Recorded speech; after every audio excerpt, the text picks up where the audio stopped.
This is the Daily Market Comment by Marios Hadjikyriacos. I'm Maria Pachurdes. Thanks for joining us at XM.com. The Fed's leadership recently opened the door for discussing when cheap money policies should start being withdrawn, and yet global markets don't seem bothered at all. The major U.S. stock indices are hovering near record highs, the dollar remains under pressure, bond yields are trapped in a range, and gold keeps cruising higher. It's almost like the markets don't believe the Fed will execute. Or perhaps it comes down to hopes that other factors will dampen the impact of less monetary juice. With President Biden announcing an astronomical $6 trillion budget plan, it seems that fiscal policy will continue to do the heavy lifting. Additionally, the serenity in the markets may reflect expectations that the Fed isn't the only player with the ability and willingness to buy bonds in force.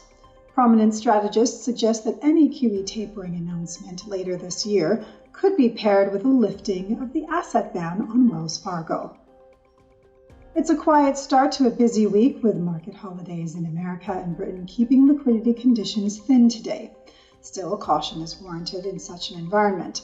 If any major piece of news hits the wires with two of the biggest trading hubs being closed and liquidity being scarce, any market reaction could be bigger than usual. In the meantime, traders will keep their eyes on the OPEC Plus meeting that will begin today on a technical level.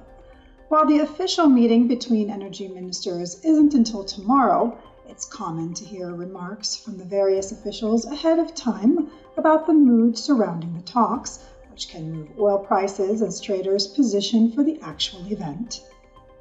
Over in Australia, the Reserve Bank will wrap up its policy meeting early on Tuesday.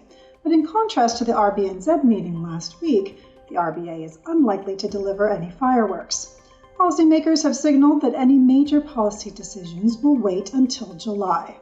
While the Australian economy is doing well, the RBA has been very careful not to appear too optimistic throughout this crisis, and that won't change this week considering the latest mini lockdown in Melbourne and the slow vaccination rollout. The Aussie's fate hangs mostly on global risk sentiment and commodity prices. So today's Daily Market Comment. Thanks for joining us at XM.com.